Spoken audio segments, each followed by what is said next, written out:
which is the northernmost sub-region of Rioja. All right. So, this party started. My name is Zach. I am the beer and wine coordinator at Durham Co-op Market. My pronouns are he and him. Tonight we've got Miguel from Alliance Wines Corp and Olatz from the winery that we're featuring tonight. All right, here. So Vina del Oja is the name of the wine, and the winery is Señora del Arana. Might not have a tilde there, but I added it, so we'll get there. So tonight we're gonna do two wines side by side, both from Rioja, both 100% Tempranillo, and then talk about stylistically the differences of Rioja and what changes in the bottle, what changes in the aging from Crianza to Reserva. And then if you want to come to the co-op, we also have the Gran Reserva, which we didn't feature in this tasting because it's not a Wednesday night bottle for many folks. It's also 11 years old at this point, so I think it's the oldest thing currently at the co-op, which is pretty exciting. But if Miguel, Olatz, if you want to introduce yourselves and tell us a little bit about the winery. I can start showing some pictures as well that Miguel has sent me, and we can start drinking some wine. Okay. Well, welcome everybody. As Zach mentioned, we have here tonight Olatz from Señora del Arana in Rioja. Very traditional winery that I found quite by chance. Has it been 4 years ago? Yes. Yes, as the usual dozens of emails that I get every day from producers all over the world. I don't know why, but I looked at this one because you said Rioja. I go, well, I'm a lover of Rioja, and I'm Spanish from Spain, so Rioja has been like the benchmark of top quality wines. Anyway, it caught my eye, and it sounded very, very candid, very humble, and I go, wow, that's pretty unusual. So I answered back. I mean, also coupled with the fact that I was heading to Spain and it could make my trip tax deductible, the whole thing. So visited the winery, made Olatz, her dad, the family. We sampled the wines, had a wonderful lunch in that tiny little town, and I was extremely impressed with the wines. The quality to price ratio seemed very high. They were traditional, naturally made, just exactly everything that I carry in my book, and great prices. So it started there, and here we are a few years later, still working with the winery, still presenting some fantastic wines. We're working with really, really good vintages, 2014 and 2016, which have demonstrated a really good reception in the market, particularly from top-of-the-line restaurants and independent retailers. So anyway, after that ego trip, I will hand it over to Olatz. Maybe she can give us a little bit of the history of how her family came into the winery and what they did and so on. So Olatz, is all yours. Yes. Pues the name of the winery is Señora del Arana. We are in Rioja Alavesa, is the north part of Rioja and also the north part of Spain. So in this area, we have in winter cold temperatures and a lot of rainy days. That is very important for the vineyards. And in summer, we don't have very hot warm temperature, so it's very good for the wines. And we don't use irrigation because we are on the part of Spain that have more rainy days. My grandparents born in La Bastida in Rioja Alavesa, and they had vineyards, but they didn't have a winery, so they sold the grapes to other wineries. In this area of Spain, it's very typical to have vineyards, and years ago there are very few wineries, very big and very few wineries. So in 1981, they decided to start with their own winery and then sell the grapes to other wineries and make their own wines. So they started in 1981, and until 6 years ago, we only sold in Spain our wines because my parents and my uncles work in the winery, but they didn't speak. My uncles They didn't speak English. So 6 years ago, me and my cousin started in the winery, and we speak a little bit of English. So we started to trip to other countries and sell the wines. The name of the main brand is Vina del Oja. Viña is vineyard in Spanish, and Oja is a river that gives the name to the region, Rioja, and the river is very close from our vineyards.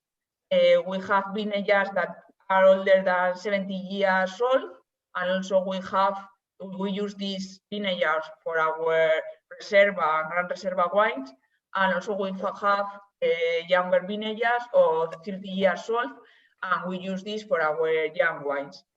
And we are present in Spain in all the regions, in Andalusia, Canary Islands, the north part, all over Spain. And 6 years ago, we started with the English market, also Japanese, Chinese market, and German market. In Europe, we have several countries, and then we started 3 years ago in United States with Miguel. So more or less, this is the history. If you have any question. Yeah, thank you. That was great. That was a lot of information about your family's winery. The fact that there's 70-year-old vines, that's pretty amazing. And the fact that you've gone from only Spain to basically international in 6 years, and then into the States in less than 3. That's pretty great. We've had your wine at the co-op for about 2 years now, and it's done really well. It's one of out of the Riojas we carry, this one definitely outsells the others, and I think it is pretty evident in the glass. So thank you for sharing that. So tonight we have 2 wines. The idea behind this tasting was to really show off the differences between what is called Crianza level Rioja and Reserva level Rioja. And it all kind of boils down to how long things have been aged in the bottle. These are all vintage as well. So as Miguel said, 2016, 2014 for the 2 wines that we're tasting. And Crianza has to be, 2 years old before it's sold. And well, I think it's a 30-year wine, no? Right, yeah, so Crianza will be 2 years. It has to be at least a year in barrel before it is bottled and sold. Is that right? Yes, it's 1 year in barrel, Okay. a little bit more, like 15 months, Okay. and then 1 year in bottle. Perfect. So this wine isn't even released until those qualifications are met. So this wine was released in early 2018 or mid 2018, and then it's ready for market, versus the Reserva. And I would suggest opening these wines side by side tonight, where normally we do the white and then the red or the rosé or whatever it is. Yes. This, like having 2 glasses, if you have that ability. I marked mine as well so I can remember which is which, because while there is a difference in color, I'm not that good quite yet.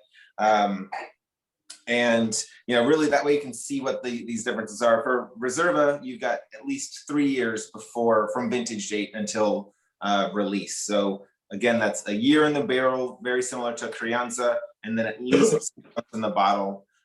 What do you guys do for your Reserva? Olatz. What do you do for Reserva? How do you process the Reserva?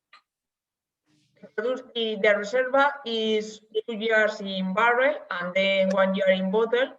And also for the Reserva, the main import for all the wines is the grape. So we have an important selection of grapes during the harvest. We divide the grapes in 3 categories, A, B, or C, and A is for the best grape, come from the older vineyards, and also with the vineyards with less production. If the vineyard give a few grapes, the quality of the grapes is better and better.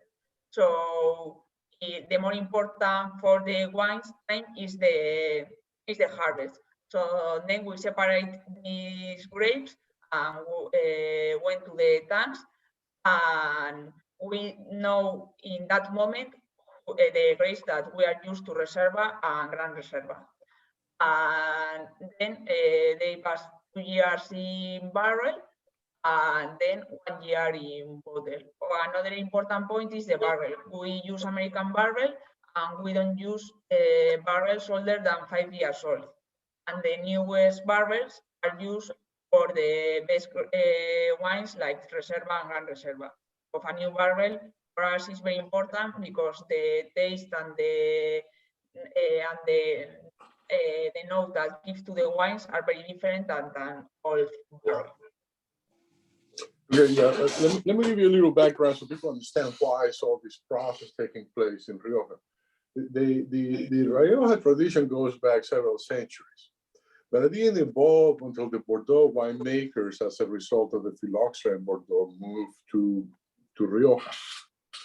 And up to that point, there wasn't a whole lot of barrel aging, if any at all. Everything was being aged in clay containers. And the French brought with them the barrel aging technique from Bordeaux.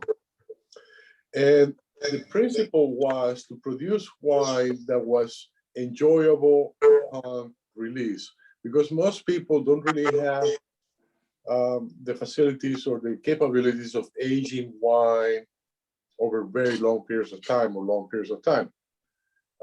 So they will, process the wine, age it, and release it when it was at drinking point or close to it. It will continue to evolve over time. And as times have changed with Bordeaux, these traditions remain in Rioja just like they were in the 1800s, late 1800s. The requirements that she described and are on the bottle, those are minimum requirements. It's not that they cannot exceed. Those are minimum requirements. As everything in this world, the more time is money. So the more you sit on the inventory, and more overhead accumulates. But a lot of wineries in Rioja and Spain and in a lot of wine regions actually hold the wine in barrel or in bottle or both for longer than the minimum. Okay. So that's why we see here, the Crianza is 15 months in barrel, and there is only a difference of 3 months with the Gran Reserva. Well, the requirement for a Crianza, the official requirement for Crianza is 6 months in barrel. This one spends 15. So that's an example of what a minimum requirement is. It's like, that's how you like the meat. If you like your meat medium rare and somebody else wants it rare, well, you will cook it accordingly. Well, the winemaker, think of it as he's cooking. So when the wine gets to the point that he feels confident about the product being released, that his soul will be expressed through the wine, if you want to call it romantically that's when it's going to be released, as long as he meets the minimum requirements. Okay. Sorry, I get verbose. All right. So everybody has Crianza? I mean, really, what the whole point of this wine tasting is also that you can double fist wine on Wednesday evening. So that's really what we were going for. What I like to do if you do have the option to do two, you can kind of smell them back and forth, and you can really pick up on both the age difference of these wines as well as the presence of that new oak. So the new oak is giving that kind of almost coconutty kind of scent. So it's this nutty and kind of baking spice. And then when you get into the Reserva, it's just much more mellow, kind of rounded out. It's all leading to what is the structure of the wine, which is that balance of both tannins and the acidity. And as you get into the Reserva, you'll notice that the acidity is not nearly as kind of bright as it is on the Crianza. and just more like integrated into itself because it has had that extra time in both barrel and in bottle. And then the fact that these are, we're drinking 7-year-old wine right now, which is pretty cool. And it still has a lot of life left in it. That's one of the beauties of Rioja. These are both Tempranillo, 100%. If you do get the Grand Reserva, there's a bit of a blend on that we have in the store right now. But these are all Tempranillo, which is pretty classic for Rioja. They are able to blend in some other grapes, but these folks have chosen not to do that. Has anybody tried them side by side yet? Yes, in the case of the Reserva, we use also a little bit of Mazuelo and Graciano. But now Rioja has changed the rules, and we can put on the back label is not more than 5%. So for that reason, but in the Reserva we use because it's a lot of time in barrel, and only Tempranillo is very hard. So we use Mazuelo and Graciano to soak a little bit the wine. Okay, great. I'm enjoying the heck out of the Reserva. Yeah, the Reserva is really pretty wine. Oh man, silky smooth. But stuff. And when we're referring to, the vibrancy of the wines with the acidity, one thing a lot of people don't realize is these wines, the way they are made, the old style of Bordeaux, these wines can go for a long time if you want to age them. Like the Crianza, I'm 10, 15 years maybe. Oh, and the Reserva, I like to keep Reservas for at least 25 years. And I drink over those 25 years. I don't have that much left on this earth, but hey, I can will it. So here's one of the tech sheets that Miguel sent with me earlier. The beauty of tech sheets, like we've talked about in previous wine stays, is that it kind of gives you a snapshot of what's in the bottle without getting into the bottle. You can see there's a great map here of where we are. Right down here. So in Spain, this is where the winery is located. So I guess Zaragoza is the closest big town to you guys, or Bilbao. Yes, we are from 1 hour from the coast, so it's not very far from the coast. It's 1 hour. Okay, wow. That's closer than we are to Wilmington by quite a long shot, huh? Yeah. Yeah, it's close to Bilbao. And that's originally where the wines used to be sold, only in the town and in Bilbao. Yes, and for that reason, if Rioja is very small, but there are very different conditions from the north part than the south part. In Rioja, it's very small, but in the south part, there are less rainy days, warmer temperatures, so the wines from the north part and from the south part are very different. People says that the north part is the best. The Rioja Alavesa is actually a little bit different than the other two Rioja regions. It's smaller, it's further north, but also the landscape is very rough. Yes. So you have the vineyards tend to be smaller, and you can better tend them than the larger vineyards in Rioja Alta or Rioja Baja. You have cooler climates, so it's radically different in many ways, other than using the same grape and same regulations than the other two Rioja, sub-regions.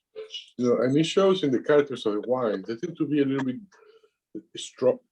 stronger, fuller, able to withstand aging quite a bit better too over a period of time. Yet, they're about the same price. Mm-hmm.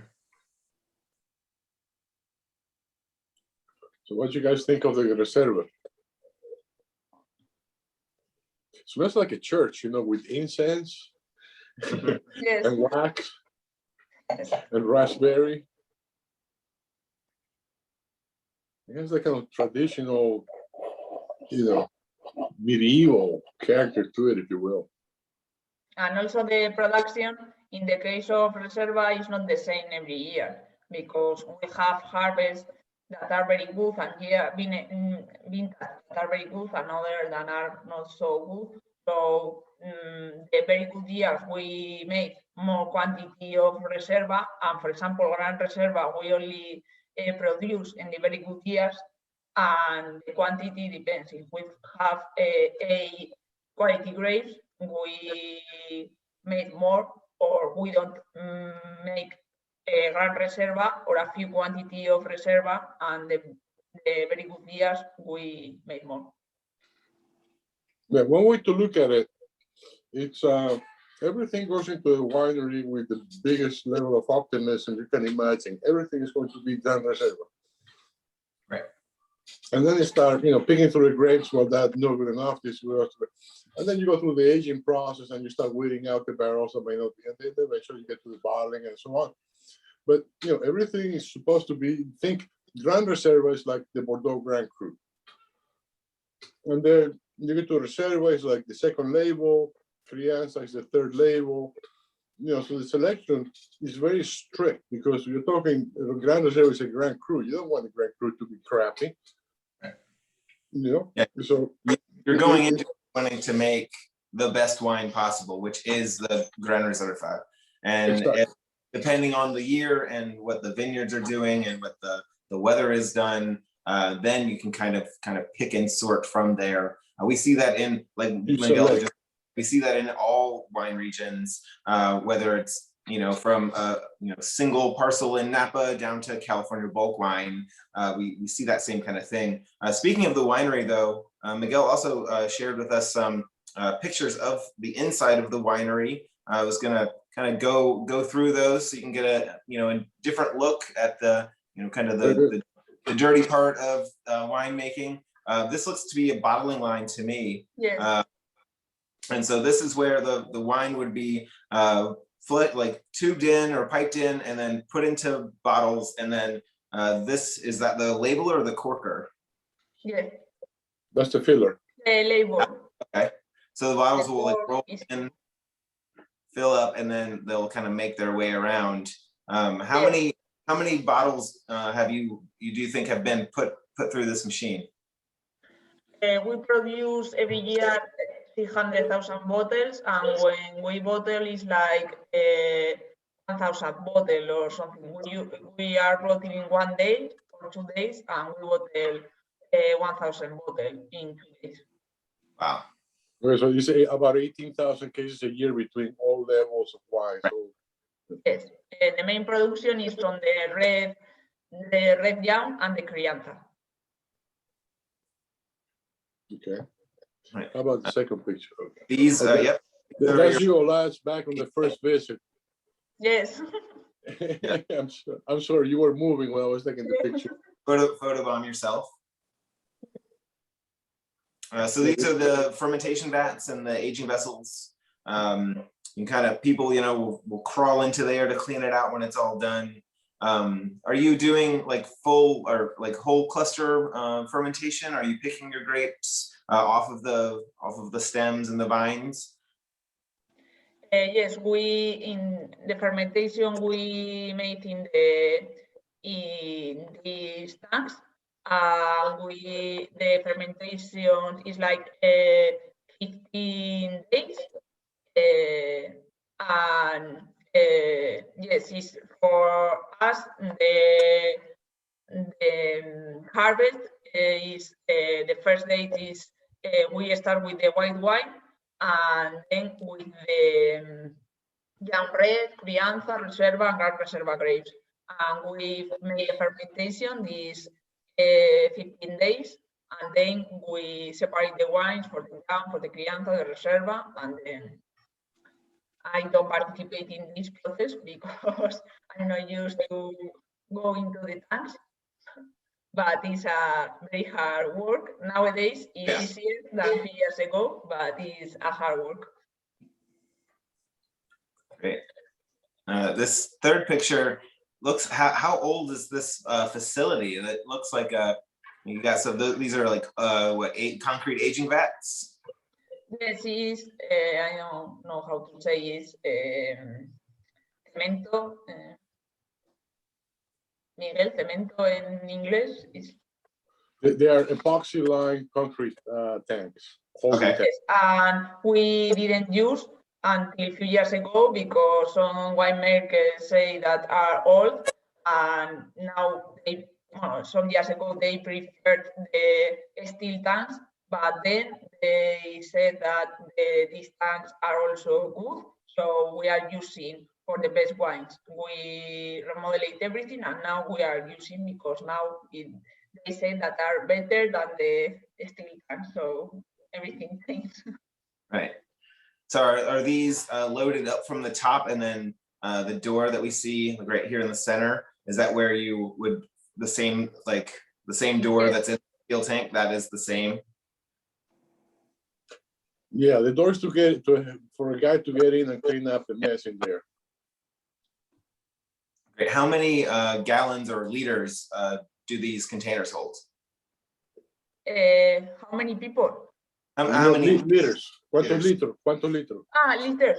The steel tanks we have for 30,000 liters and 15 liters. Okay. So 15,000 liters. Yes. Between 15,000 and 30,000 30,000. liters and 15,000 liters. Wow. Okay.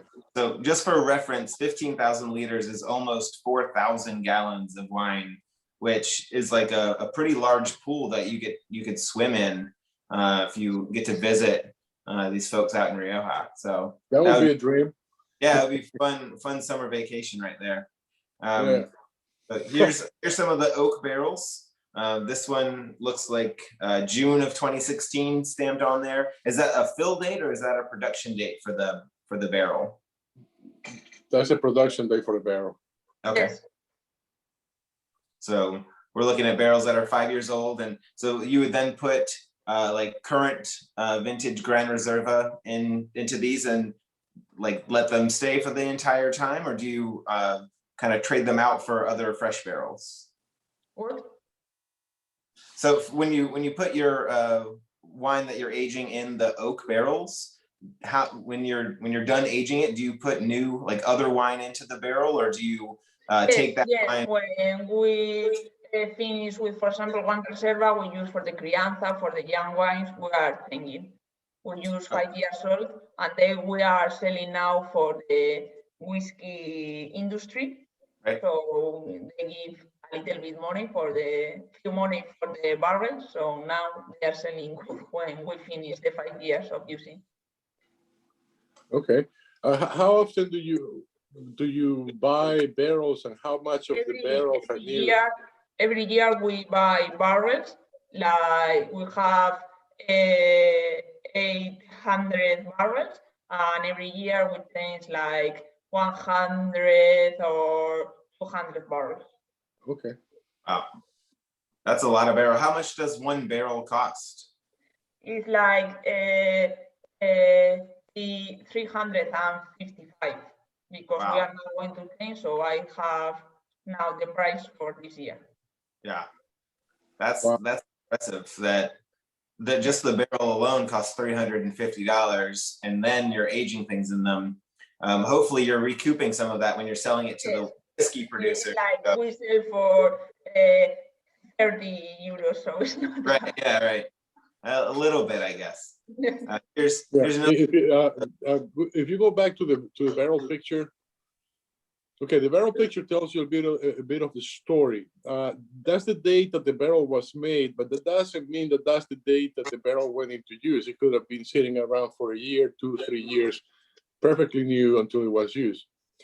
The TM at the top, that tells you the type of toast inside the barrel, because they toast the barrel. So that's tostado medio, medium toast. Okay. Yes, we can choose. We can choose the toast, hard, few, or the winemaker decide, and we are used to the middle.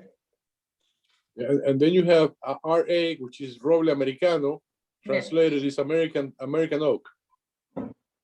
And now is that oak grown in America, or is it just? Oh yeah. The actual, okay. Where, do you know where it's grown? No, I don't know. Okay. Sometimes the barrels tell you this one doesn't. I mean, it tells you serial code, it can be traced. They will say, usually you see Ohio as a good Ohio, source of Missouri, Arkansas, they do quite a bit of Arkansas, Ohio. I think Virginia sometimes I've seen on barrels in Europe. All right, you can move on. Sorry. No, you're good. You're good. So here's a whole bunch of wine barrels aging. So this is where the winemakers would go in. They would open up the barrel and kind of test the wine and see how it's coming along. And at that point, do you know which barrels are going to be Crianza and Reserva and Gran Reserva? Yes, yes. By computer, we have every line separated with, we know the Crianza for 1 year, from another, the Reserva and the Gran Reserva. And also another important point is that every 6 months we clean the barrel and we put the wine in another barrel for cleaning the barrel with it, and then we put again the wine inside. And this is very important to make every 6 months, because if not, the wine we can lose the quality of the wine. And it's a work, because 800 barrels every 6 months to make the thing is an important work. Yeah, that's a lot. So when you clean the barrels, how long does it take until you can use the barrel again? We have to secar, dry. Yeah. So it's like 1 day or something like that. Okay. So you're just rotating through barrels. What was that again? You're like always kind of slowly rotating through the available. Yeah. That's what she said. Every 6 months they rotate the barrels. They do normal racking every few weeks, but then every 6 months they rotate the entire barrels. Notice how clean this place is. Yeah. I was super impressed. It looks like a Bordeaux winery. It's spotless. I mean, that's a winemaker that is managing a winery to the, splitting hairs. That's good. I like seeing that. Some outside pictures as well. See how. Oh yeah, it's beautiful there. Beautiful. Absolutely beautiful. As Olatz mentioned, it's fairly arid, but then they get a good amount of rain. They're by the river, which also will help with the water, since they aren't allowed to irrigate in this part of Rioja. I think in Rioja Bajas, they can irrigate some. They're using that more for like your just everyday bulk kind of Spanish wine, where the Alta and Alavesa are where these folks are. That's where they're really old school winemaking. They're protected by a DOC, which is kind of guaranteeing that the grapes used and the vinification process is traditional, much like what Miguel said at the beginning, finding very true to style. Like this is like textbook Rioja. When you open this up and you smell it, that's kind of what you're expecting every time you open a Rioja. Well, not as good as this one, right? Yeah, exactly.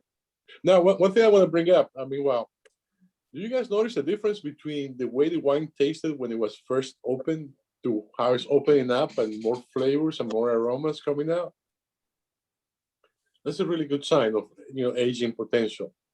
So a little decanting will not hurt these wines if you can decant. With Rioja, always the last glass is the best glass. So it's also the saddest glass because you finished the bottle. Oh yeah. Time for another bottle. Exactly. So you can that's the back of the vineyard. I took that. Yeah, that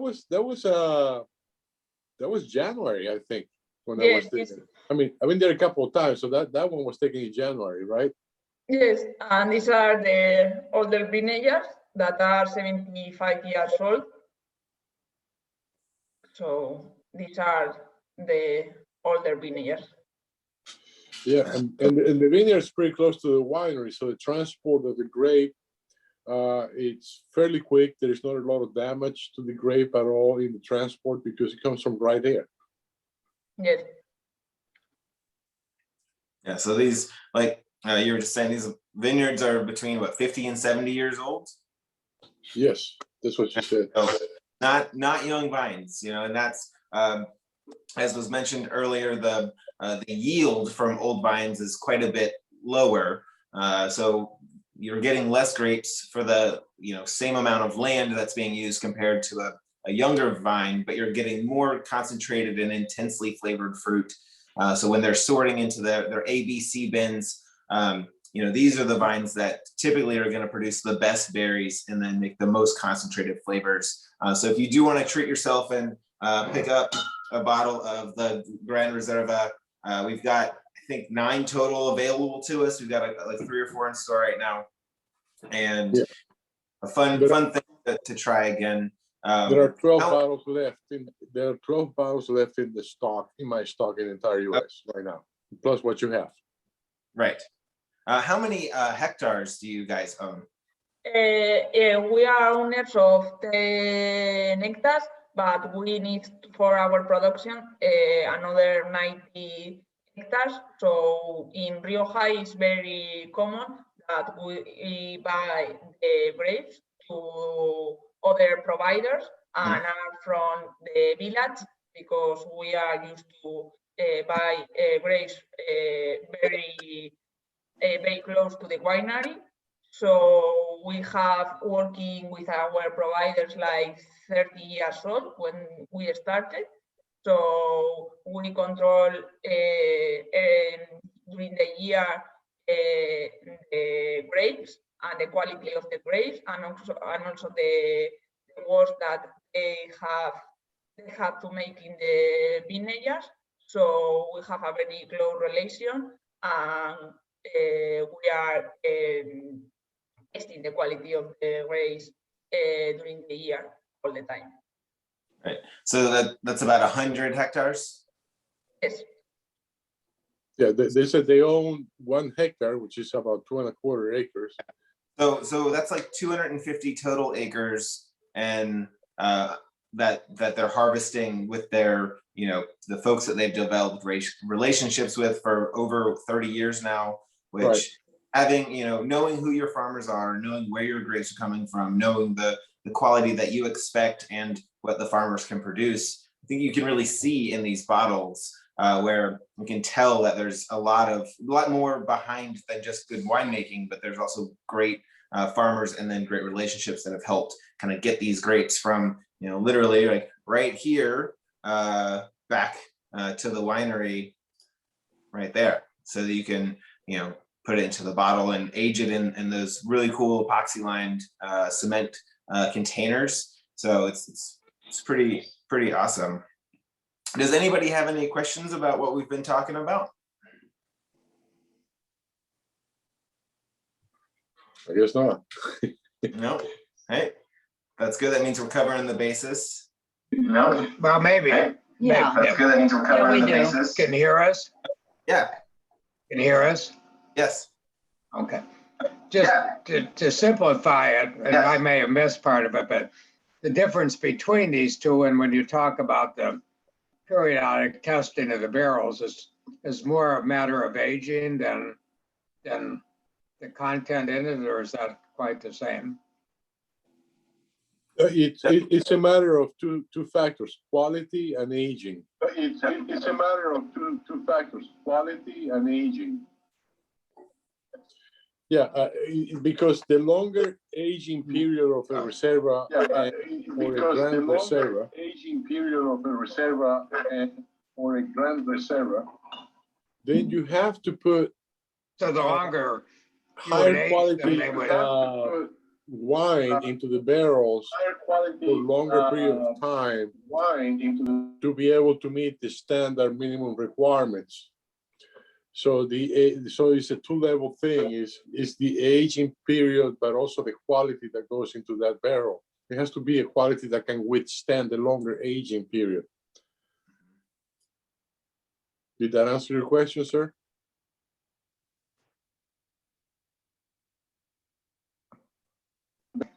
I don't know if they can hear me. So I may have missed part of that, but I don't know if they can hear me. you cannot hear me? Yes. Can you hear me now? Yeah, you Yes, were just a it's a weird little feedback. bit of lag. Yes. Okay, so, Yeah, you were just a little bit of lag. okay, so the contents of what you put in both of these wines is relatively the same, and the aging process is different? Yes.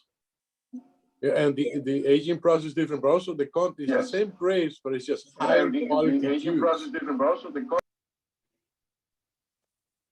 Higher quality juice.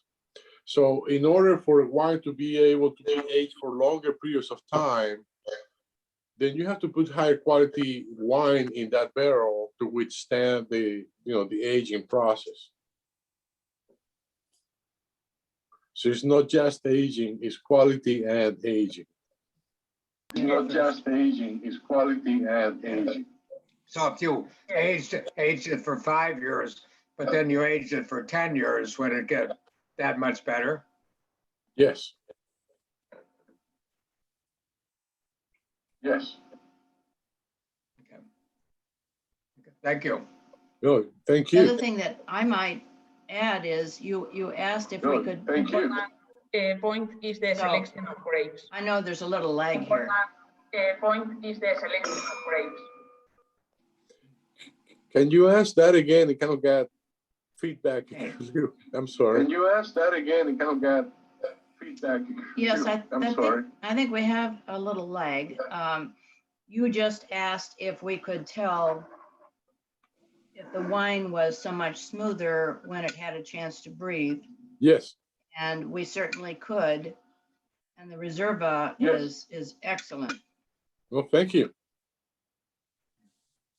Yeah, I mean, it's developing in the glass as we speak and we go through this, and it's like, this is a totally different animal that, an hour ago when we first started talking. Wow. That's the beauty of wine, how it evolves even in the glass when you're drinking So it. then, That's the beauty of Rioja, wine, how it Bordeaux, evolves even in the whatever. glass when you're drinking it, be it Rioja, Bordeaux, Mhm. whatever. so then, Zach, the one you have down at the shop for $40 a bottle, which you introduced me to, how much better should that be and why? So the easiest answer is that based on what the winemakers have done, they've chosen the very highest quality grapes that they can. So that Aben that Olatz was mentioning earlier, they're then putting it into the brand new American barrels. We noticed that it had like that medium toast, which is helps with the development of flavor without being too smoky, but then not being too much of that kind of vanilla side of like a lighter toast oak. And then you're just getting that development. They're checking these wines every 6 months. They're switching out barrels. So the difference you can smell in the Crianza, it still has like a youthfulness to it. You can still have like some bright kind of red fruits. When you switch over to the Reserva, it gets this kind of like spice layer to it on top. And there's this just much more like dense bouquet that happens on the Reserva.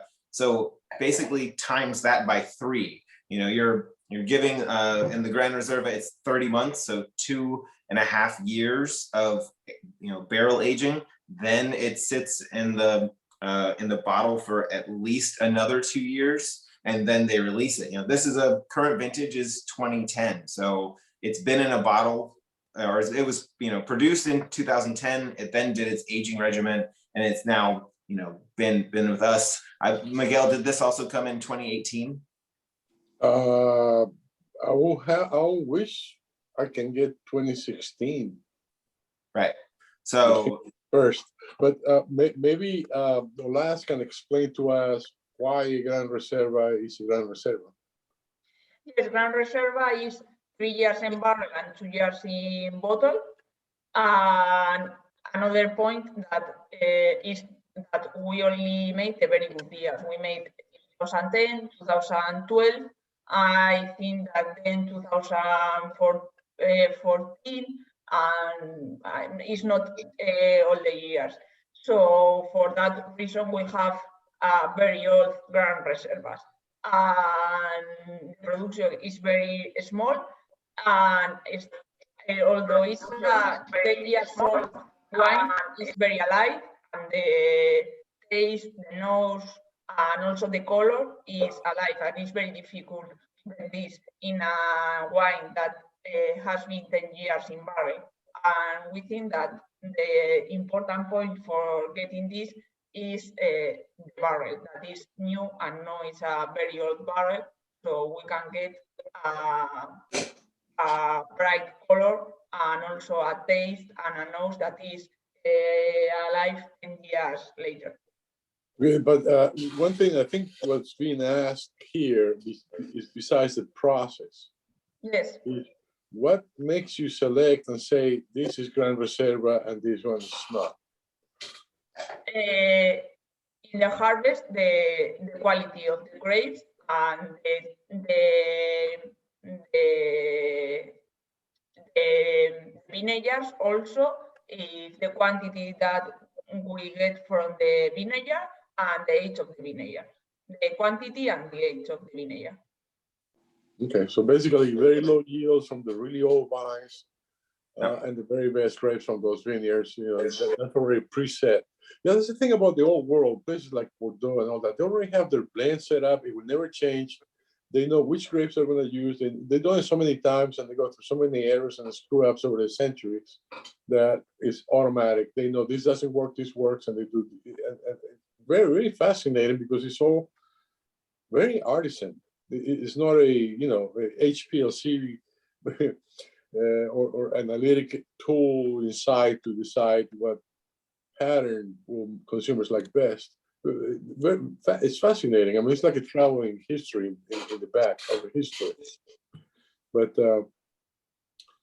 this is a fantastic one. So what's when I first went to the winery, the Gran Reserva released, I caught the tail end of 2005. Okay, yes. Yeah, and I told them I would buy everything they had left for 2005, which wasn't a whole lot. And they sold it before I could pick it up. So I couldn't believe somebody still had 2005, and it was amazing. Yes. One day, you're gonna pay me back. I'm gonna pay you back. But what's your current release of Gran Reserva? What? What's your current release, Gran Reserva release? I think that 2014. 2014. I thought you didn't make any Gran Reserva in 2014. What?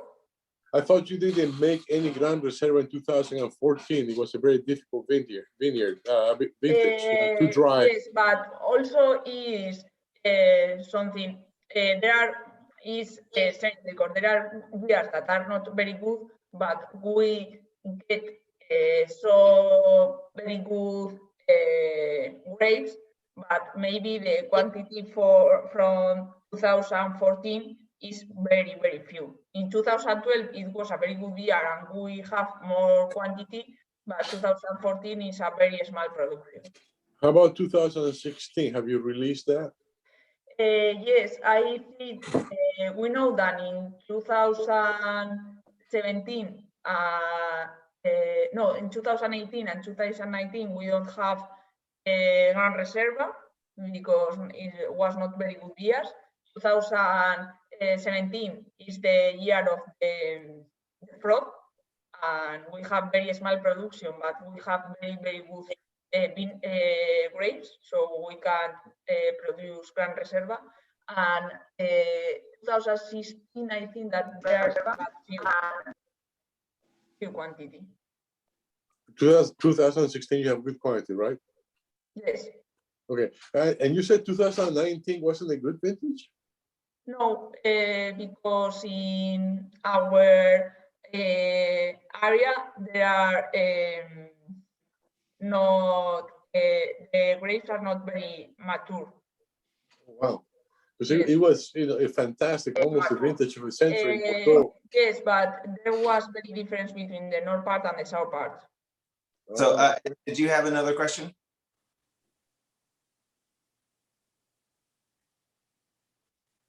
No, you got to unmute.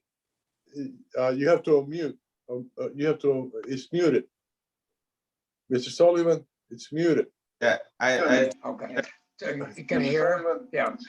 So to your point earlier, Zach, so you could really appreciate the younger wine at what that has to offer, and then the next level and the next level, regardless of the price point, that was the interesting discussion you had early on. Would Yeah, I that be correct? Being developing wine drinkers. So for the, I think each wine has its purpose too. For the Crianza, it's definitely everyday priced. It will let you have the like that bright and acidic, like youthfulness to it. So I think for grilling out, barbecue chicken or something like that, it would be a great pairing because that acid is still there. Where the Reserva, I would do more of like a steak or something that has some fattiness to it because the tannins that are still like kind of slowly rounding out in the Reserva would be great. The Gran Reserva, I would do really simple and make that the highlight.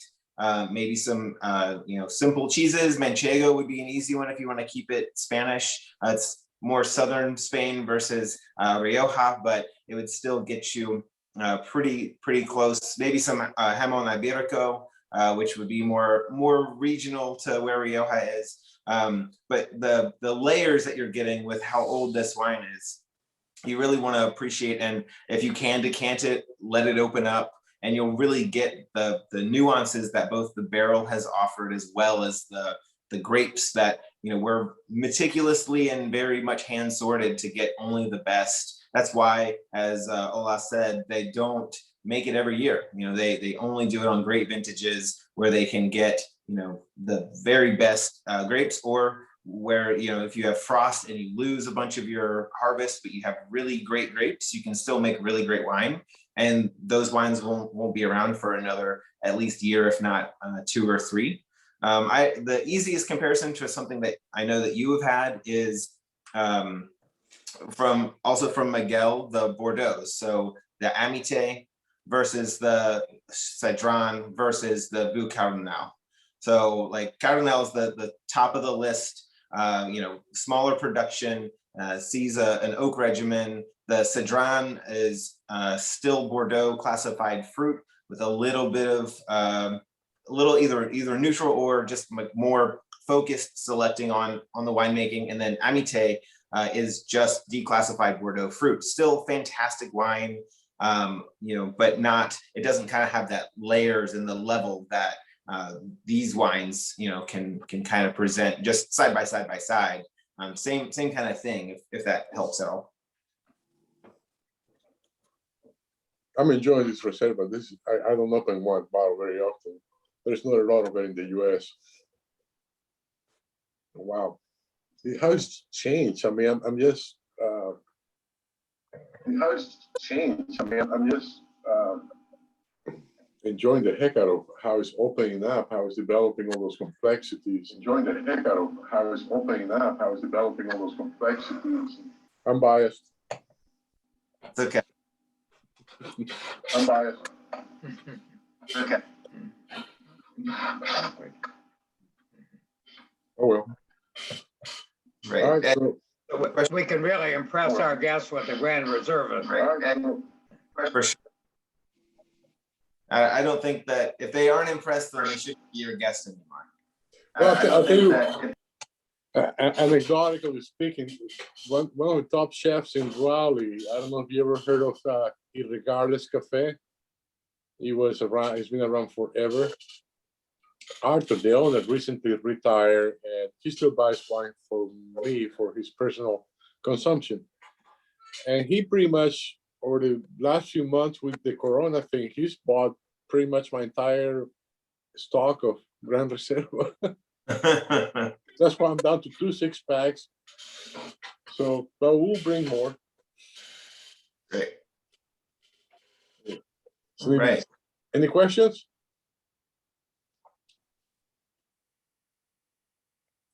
No? All right. The lag is horrendous. Mhm. Well, I would like And I So correct. one other Okay. thing, we're just about to celebrate another anniversary, and we're think about Congratulations. getting the Grand Reserva then. Awesome. Oh, definitely. Congratulations. That would be Yeah, very thank you. good to celebrate. What Oh, number? definitely. That would be very good to celebrate. What number for that? It'll be 54. Wow. Okay. Congratulations. Lucky you too. Wow. Congratulations. Yeah. Congratulations. Thank you. Look at you too. Congratulations. Thand you. We can afford to bottle that for that anniversary. Right. Right.